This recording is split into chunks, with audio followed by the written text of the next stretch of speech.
I always believed blood was thicker than water. Growing up, my brother Mason and I were inseparable. Only 2 years apart, we shared everything: toys, secrets, dreams. Our parents raised us to believe family always came first, no matter what. In this world, you'll always have each other, Dad would say during our family dinners. Mom would nod in agreement, her eyes filled with pride as she watched us. I'm Eliza Carter, 32 years old, and until last year, I thought I knew what family meant. The headache started small. Just occasional twinges that I blamed on stress from my job as an architectural designer. Then came the fatigue, the unexplained weight loss, and finally, the day I collapsed during a client presentation. The diagnosis hit like a thunderbolt. IgA nephropathy, my kidneys were failing. You'll need dialysis immediately, my nephrologist, Dr. Winters, explained gently, and eventually, a transplant. The next few months became a blur of hospital visits, dialysis sessions 3 times a week, and a steadily declining quality of life. My design firm put me on medical leave, and my savings began to dwindle under the weight of medical bills not covered by insurance. Through it all, my parents were my rocks. Mom moved temporarily into my apartment to help care for me, while Dad drove 2 hours each way, 3 times a week, to sit with me during dialysis. Have you told Mason?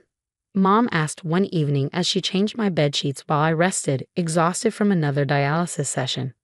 I hadn't. Mason had moved to Chicago 5 years ago to start his tech company, and we'd grown apart. Our conversations had dwindled to obligatory holiday calls and the occasional text message. Still, he was my brother. I'll call him tonight, I promised. Mason answered on the 4th ring. Liz, this is a surprise. Everything okay? I took a deep breath and explained my situation. There was silence on the other end. That's tough, he finally said, his voice strangely detached. But you're getting treatment, right? You'll be fine. I need a kidney transplant, Mason. The waiting list is years long unless I find a direct donor. Another pause. What are you saying? I'm not asking you to donate, I clarified quickly, though the thought had crossed my mind. I just wanted you to know what's happening. Maybe you could come visit sometime. It's been hard. Yeah, of course. I mean, things are crazy here with the company. We're in the middle of a funding round, and I barely have time to sleep, but I'll try to make it out there soon. He never came.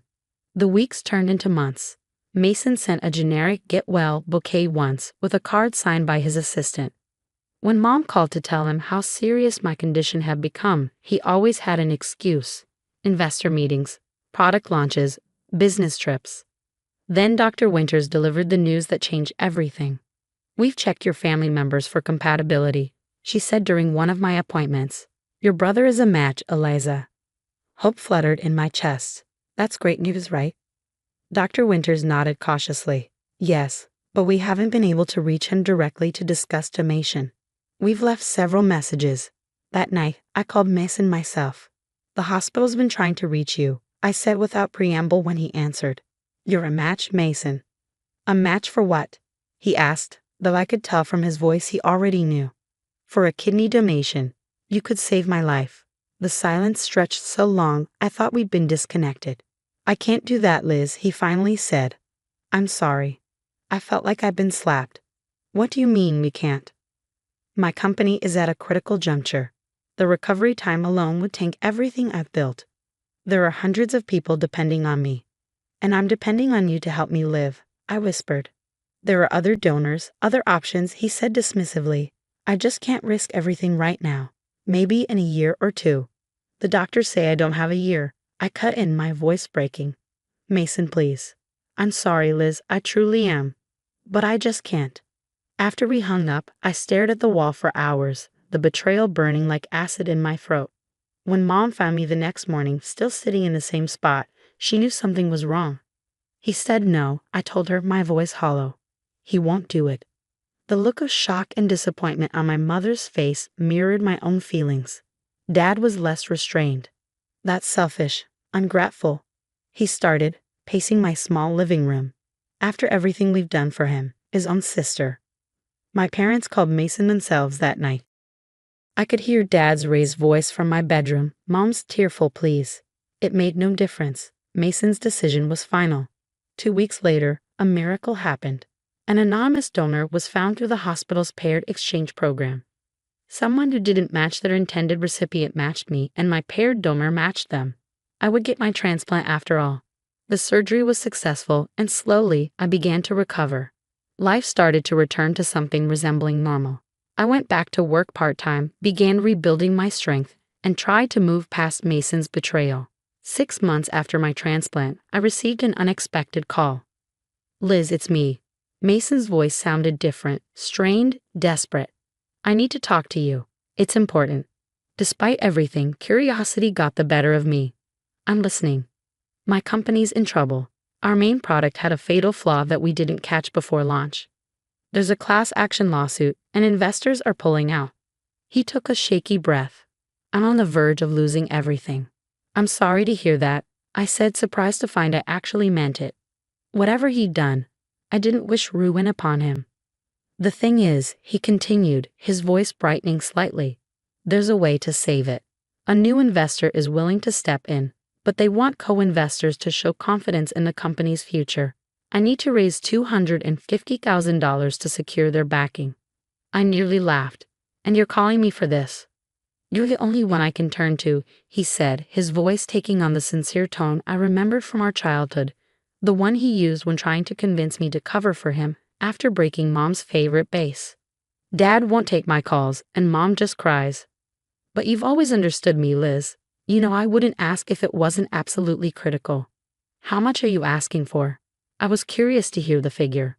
$100,000. "I know it's a lot, but it would be an investment, not a gift. You get equity in the company. Once we turn things around, you could double or triple your money."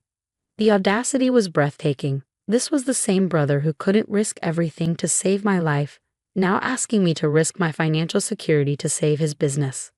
"Can I think about it?" I asked, fighting to keep my voice level. "Of course," he said, relief evident in his tone. "But I do need to know soon. By the end of the week. I'll call you," I promised before hanging up.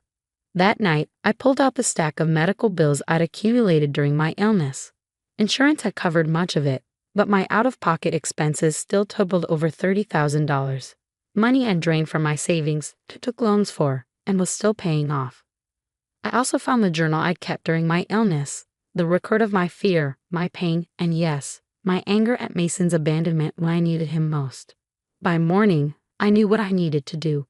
We agreed to meet at a coffee shop near my apartment. It was the first time I'd seen Mason in nearly 3 years. He looked different, thinner, with dark circles under his eyes and a nervous energy that made him drum his fingers constantly on the table. "Thank you for meeting me," he said, attempting a smile. "It means a lot." I nodded but didn't return the smile. "So I've brought some materials about the company," he continued, pulling out a folder. "Financial projections, information about our products, the term sheet for the investment." "I've made my decision," I interrupted, placing my own folder on the table. Hope flickered across his face. "That's great. I knew I could count on you, Liz. You've always been the compassionate one." Without a word, I opened the folder and spread out the contents: medical bills, dialysis records, and a copy of the letter from the hospital confirming his match as a donor and his refusal. Mason stared at the documents, his expression morphing from confusion to discomfort. "What is this?" he asked, though it was clear he knew. "This is what it cost me when you couldn't risk everything for my life," I said calmly. "This is what I had to face alone while you were busy building your precious company." "Liz, that was different," he began, lowering his voice as a nearby patron glanced our way. "That was a medical decision.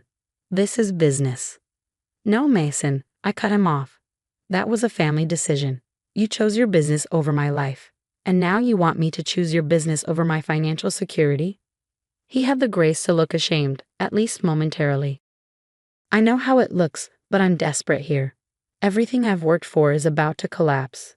And when I was desperate, when doctors told me I might die without a transplant, I kept my voice steady, though my hands trembled slightly under the table. Where was your desperation then?" "That's not fair," he protested weakly. "Fair?" I nearly laughed. Was it fair when I had to face my mortality alone while my brother was too busy for even a phone call? Was it fair when Mom had to quit her job to care for me because you wouldn't even visit?" Mason's eyes darted around the coffee shop, clearly uncomfortable with the direction of our conversation. Look, I made a mistake, okay? I should have been there for you. But punishing me now won't change the past. This isn't punishment, I said, gathering the medical documents and returning them to the folder. This is consequence. You showed me exactly where I stand in your list of priorities. Now I'm showing you where you stand in mine. I stood up, slinging my bag over my shoulder. I won't be investing in your company, Mason, and honestly, I'm not sure I want to invest in our relationship either. His face darkened. So that's it. You're just going to walk away when I need you. The irony of his question wasn't lost on me. Funny how that feels, isn't it? As I turned to leave, he called after me. Dad was right about you, always so self-righteous, holding grudges. This is why I stayed away. I froze, turning back slowly. What did you just say? Mason seemed to realize his mistake immediately, his face flushing. Nothing. Forget it. No, I stepped back to the table, lowering my voice. What did Dad say about me? Mason sighed, running a hand through his hair. It was nothing, just something he said years ago when we were arguing about me moving to Chicago. He said you always had to be the perfect child, that you held everyone to impossible standards. The revelation stung, but I pushed past it. And that's why you couldn't spare a kidney for your dying sister. Because I'm self-righteous. It wasn't like that, he muttered. Then what was it like, Mason? Help me understand why my own brother left me to die. The raw honesty of my question seemed to penetrate his defenses. For a moment, the corporate facade dropped, and I saw a glimpse of the brother I'd grown up with. I was scared, he admitted quietly. The company was already having problems. But more than that, I was terrified of the surgery, of what might happen to me. He looked down at his hands. It was easier to hide behind work than admit I was a coward. His confession should have moved me, perhaps even led to reconciliation. Instead, it just confirmed what I already knew. When it mattered most, Mason would always choose himself. Goodbye, Mason, I said finally. I hope you find your investor. This time, he didn't try to stop me as I walked away. News of our confrontation spread quickly through the family. Mom called that evening, her voice heavy with disappointment, not in me, but in the situation. He's still your brother, she said softly. Despite everything. I know, I acknowledge. But knowing we're related by blood doesn't change the fact that when I needed him most, he wasn't there. People make mistakes, Eliza, sometimes terrible ones. This wasn't a mistake, Mom. It was a choice. Multiple choices made day after day for months. She sighed deeply. Your father and I are caught in the middle here. No, you're not, I corrected gently. You were there for me every step of the way. You've already chosen, and Mason knows it. The family splintered in the aftermath. Some relatives sided with Mason, arguing that donating an organ was a personal choice no one should be pressured into.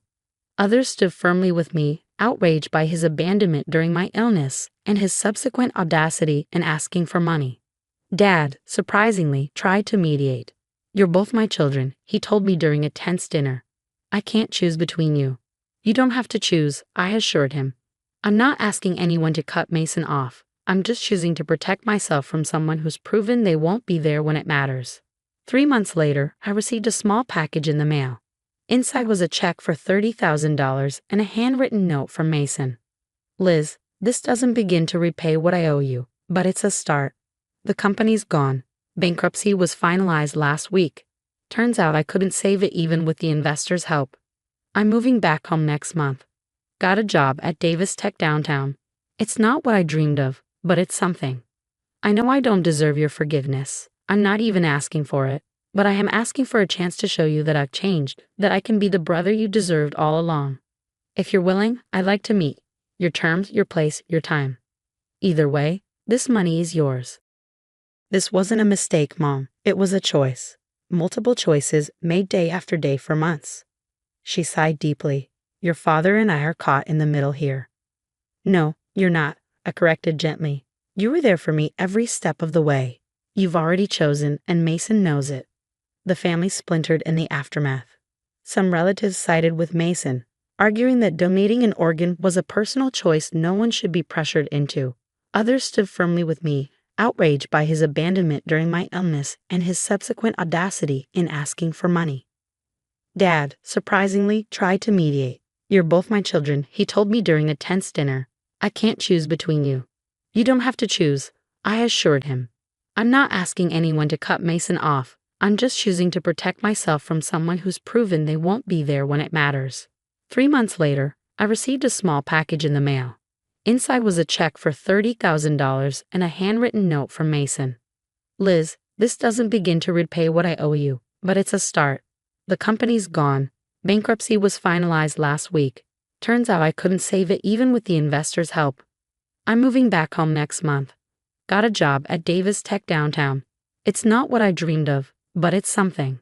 I know I don't deserve your forgiveness. I'm not even asking for it, but I am asking for a chance to show you that I've changed, that I can be the brother you deserved all along. If you're willing, I'd like to meet.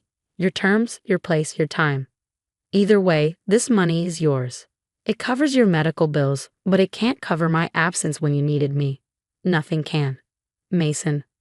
I stared at the check for a long time, emotions warring within me.